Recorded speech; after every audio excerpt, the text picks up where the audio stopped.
Breaking news చూస్తున్నాం. వివాహేతర సంబంధానికి అడ్డుగా ఉన్న భర్తను ప్రియుడితో హత్య చేయించిందో భార్య. హార్ట్ అటాక్ గా చిత్రీకరించే క్రమంలో పోలీసులకు అడ్డంగా దొరికింది. ఆలస్యంగా వెలుగు చూసిన ఈ ఘటన హైదరాబాద్ లోని మధురానగర్ లో చోటు చేసుకుంది. పెళ్లికి ముందే శ్రీలక్ష్మి రాజేష్ ప్రేమించుకున్నారు.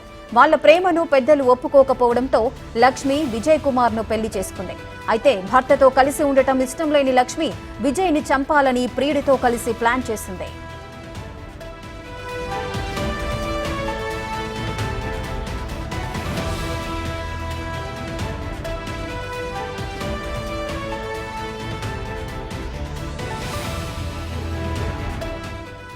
ప్రియుడు రాజేష్ ప్లాన్ ప్రకారం తన సన్నిహితులతో విజయ్ కుమార్ పై దాడి చేశాడు. తలపై కర్రతో కొట్టడంతో విజయ్ కుమార్ అక్కడికక్కడ మృతి చెందాడు.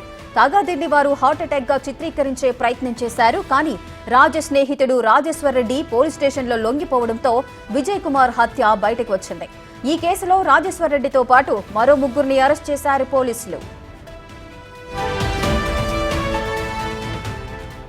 మరింత సమాచారం మా ప్రతినిధి సుజాత అందిస్తారు. సుజాత, మధురానగర్ పోలీస్ స్టేషన్ పరిధిలో ప్రియుడితో కలిసి భర్తని హతమార్చినటువంటి విషయం లేట్ గా వెలుగులోకి వచ్చిందనే చెప్పవచ్చు. ఎందుకంటే ఫిబ్రవరి 1వ తారీఖున శ్రీలక్ష్మి అనంటే అటు విజయ్ కుమార్ తో నివాసం ఉంటుంది. గత కొన్ని సంవత్సరాల నుంచి వీళ్ళ మధ్య చిన్న చిన్న మనస్పర్ధలు వస్తున్నప్పటికీ కూడా కలిసి ఉండలేకపోతున్నాను అని భర్తకు పలు మార్లు చెప్పింది. అయినా కూడా తన పిల్లల కోసం నివాసం ఉండాలి, కలిసి ఉండాలి అంటూ ఒకే ఇంట్లో ఉంటున్నటువంటి పరిస్థితి ఉంది. అయితే రాను రాను గొడవలు ఎక్కువగా అవడంతో అటు ప్రియుడితో కలిసి రాజేష్ తో కలిసి ఎలా అయినా హతమార్చాలి భర్తని అనే నిర్ణయం తీసుకున్న తర్వాత ఫిబ్రవరి 1వ తారీఖున భర్త ఇంట్లో ఉన్నటువంటి సమయంలో అటు రాజేష్ ని ఇంటికి పిలిపించి భర్తకి ఇష్టమైనటువంటి వంటను వండి వడ్డిస్తున్నటువంటి సమయంలోనే వెనుకగా రాజేష్ ని పిలిచి తల మీద గట్టిగా ఒక్కసారిగా దాడి చేయించింది. ఆ తర్వాత మిగతా ఇద్దరు అయితే రాజేష్ సన్నిహితులు రాజేశ్వర్ రెడ్డి మరొక వ్యక్తిని తీసుకువచ్చి వాళ్ళని ఒకరిని హార్ట్ మీద అంటే గట్టిగా కొట్టించడం, మరొకరిని